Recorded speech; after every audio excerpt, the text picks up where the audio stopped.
Hello, my friends, and welcome back. This is going to be a shorter video. I don't want to keep you guys for too long, but I just kind of want to provide an update on a couple different things. I wanted to go ahead and say I'm terribly sorry that my posting has been so erratic lately. I have had a lot going on, both at work and in my personal life, and it's just made it very hard to make content for you guys. So I do apologize for that. I do have this. This is the plasma barrel shot. I think I've mentioned in previous videos that I plan on going to the calling here in September, and I'm going to go as a gender bent dash, like a male dash. So I'm going to be carrying my TechGlow plasma pistol as well as the plasma barrel shot, and I'm going to have them magnetized. Hopefully, if everything goes according to plan, magnetized to my costume or whatever. So I'm going to have the pistol probably on my hip and the shotgun on my back, or rifle, or whatever you want to call this. So I took a little bit of liberty with this, the design for the plasma barrel shot. So the actual art for the gun, this cylinder section right here, is much larger in proportion to the gun. But like in modeling it, it just looked really goofy. So I think this looks a little bit better, cleaner. I plan on releasing this on Thingiverse for free. Although I did want to ask you guys, see if there was any interest in this, or what you guys thought. So I'm planning on definitely releasing at least this on Thingiverse for free. But there's a couple different things that I think I want to release like a paid version of this, with some like moving parts. So I started kind of cutting out and modeling. So the lever right here, it's like a lever action rifle, right?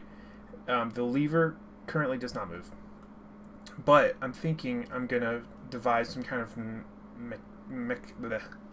mechanism to have the lever actually, we can pull it forwards and then lock it back in. But I've got to think up how I'm gonna do that. Also, as well as I don't know if you can see up here, right here, there's a screw kind of pattern on here. So this is actually a screw. So I think the free one, we're just going to release the whole gun, solid piece, more or less. Just cut it up so it fits on smaller printer surfaces, and just have that be free on Thingiverse, and then have that where it can unscrew and come off, as like part of a paid version, as well as like with the actual moving pieces for the lever action.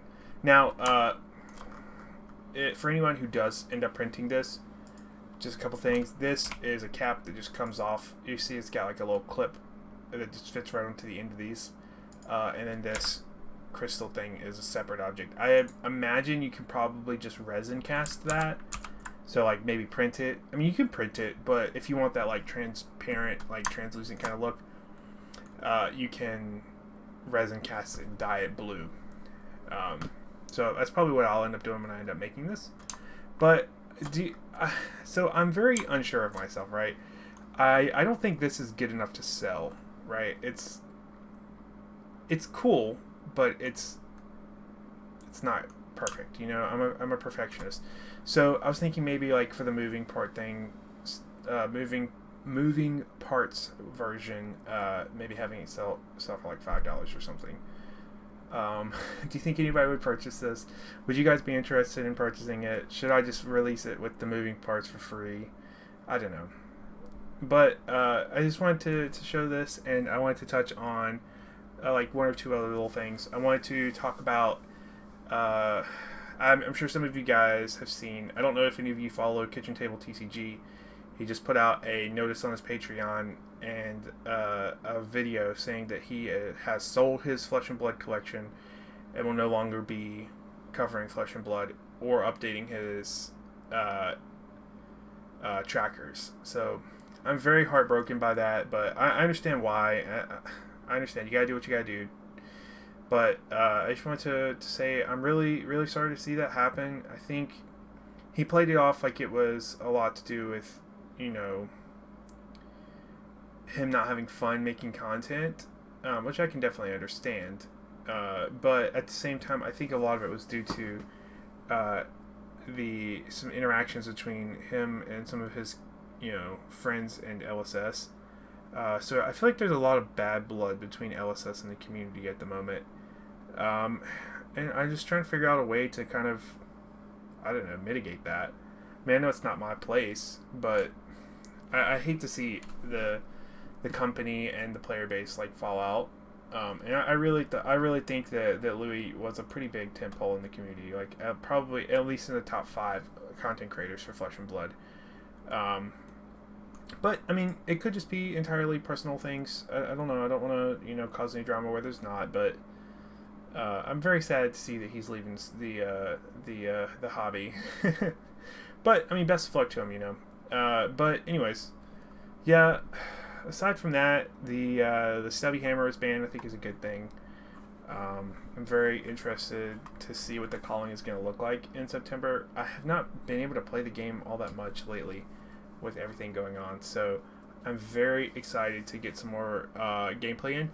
I recently found Flesh and Blood Online, and I love that. If any of you guys ever want to play with me, let me know. I can figure out maybe doing a Discord or something for that kind of stuff. So we can do some deck testing and stuff like that if you guys want. But that's it for today. I don't want to keep you for any longer. I appreciate your time. Thank you so much for watching. If you are watching the whole video, I know nobody's going to watch this because it's just me rambling and it's not like actual content that benefits your life in any way. But if you are listening, thank you so much for your time. And I hope you guys have a great one. And yeah, I'll see you in the next one, hopefully, if you stick around.